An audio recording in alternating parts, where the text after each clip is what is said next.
Hey guys, welcome back to my channel. So we'll be reacting to Young Americans Foundation, and this one said, watch trans students debate Michael Knowles on transgenderism and get completely owned instantly. I trust Michael Knowles, and I know how. Let's watch and see how he handled this student in the script. Hi, Michael. My name is Demi. In the recent past, you've advocated for the outright eradication of transgenderism from public life with the claim that the supposed right of confused people to pretend to be the opposite sex necessarily infringes on your right to distinguish between men and women. I'm standing here now, a biological male, wearing a dress with a pair of leggings. Do you sincerely believe that I should be subject to punitive justice on the basis of what I'm wearing? And if so, are you willing to turn yourself in for wearing women's panties in your gay college film? Well, I'll take those questions in order, I guess. The first one, I would encourage you to behave as a man, is what I would do, because you are a man, and I don't know how exactly you came to the point where you think you're a woman or very much would like to be a woman, but you aren't. And I don't think anyone who is affirming your delusion is helping you. I don't think that they're actually an ally of yours. I think they're lying to you, and I think it's very disrespectful, and I think it will not lead to your flourishing. I think it will only immiserate you. And so you might hate me for telling you the truth, but I think the truth will set you free. And furthermore, your masquerading as a woman does infringe on the legitimate rights of other people, the rights of women to have their own bathrooms. I don't know if you're an athlete. I'm not much of an athlete myself, but the rights of women to have their own sports leagues and the like. That is not something that you have a right to do, no matter how sincerely you believe the fantasy that you're a woman. As to that Yale thesis film, this thing dogs me. You know, back in my wayward youth, I was never a transvestite or a homosexual or anything, but I was something even more morally suspect. I was a professional actor. And I played 200 roles, I would estimate, in my acting career. Soldiers, football players, real macho guys. But you play one half-gay guy in a Yale thesis film one time, it's all anybody wants to talk about. And by the way, I don't remember the exact wardrobe from that undergraduate thesis film, but I think it was male attire, but it was a bit risque. There's no question about that. The only further thing I will say about that Yale undergraduate thesis film, that is the most heterosexual thing that has ever been produced at Yale University, okay? So in the land of the blind, I guess, the one-eyed man is king. In any case, I think your second question was a little bit more of a joke.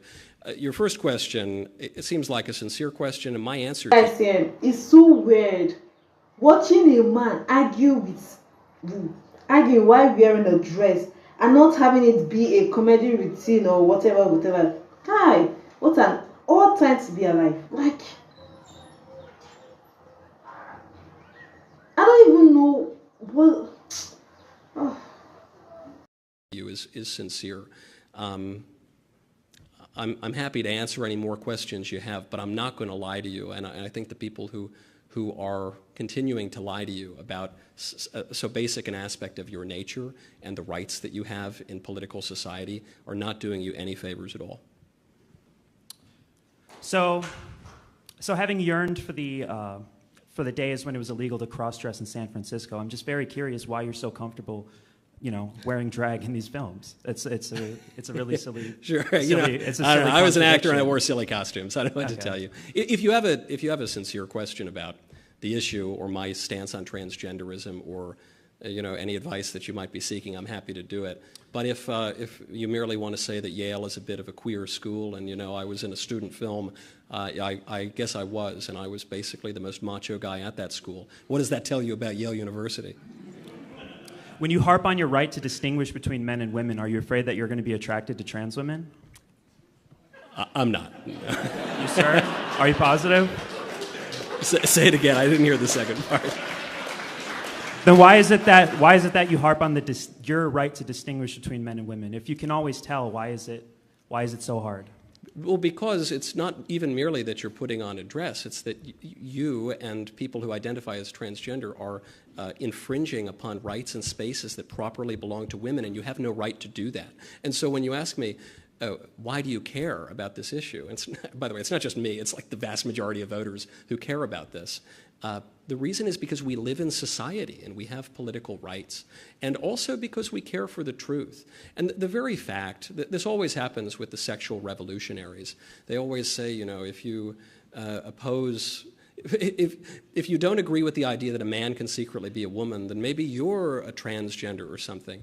I think the implication is quite clear, which is that you recognize there's something obviously disordered about this identity. That's why in your attempt to insult people who are pointing out the truth, you're accusing them of that very same thing. But that inclination, that impulse to see that as a disorder should be instructive to you, and I think it could help you if you would allow yourself not to just cast it on someone else, but to look in the mirror. If you ever want to explore your true self, my Instagram is @demigloom, DEMIGLOOM. Thank you so much. I'll have to take a rain check. What a sad fellow. See, no amount of dresses, makeup, or wigs will make him happy, I bet you. Or even a woman, him turning to a woman or being a woman. He needs to attack the root cause of his behavior and start being with himself about who he is. Like, he doesn't have the right to tell us what to do and how to do it. He doesn't have the right to tell us to accept him when he cannot accept himself. Like, sometimes let me even read a comment here for you, because that comment shocked me. It's even shocking me up to now. I was a man trapped inside a woman's body until she gave birth to me. I don't understand. Can you cheat biology? Can you cheat God? Do you even know if you as a boy and your mom and dad was, God, have been praying, please give me a boy. I want a boy. And finally they gave birth to that boy, and you come out and tell them, no, I don't want to be a boy again. I want to be a girl. Are you sick? Are you okay? Oh my God. You guys clearly need help. You need help. I just thank God for Douglas Murray, sorry, for Michael Knowles for saying everything I supposed to be. Michael Knowles could have even asked him if women die of prostate cancer. Yes, did they die of prostate cancer? I don't even know what to say. I just lack everything to say, because this is annoying. You imitate yourself. People have mind though. Well, like, people have mind. Hey. I just love for the fact that Michael always handled everything. At least there was no shouting. Everybody was just talking calmly. Even if he was talking rubbish, blah blah blah blah. But Michael was just laughing, smiling, and answering him, telling him facts, straight facts, and getting him disowned. Let me know in the comment section. Let me know what you feel. Let me know what you think in the comment section. Like, watch, and subscribe to my channel, and have a wonderful day ahead. Bye bye.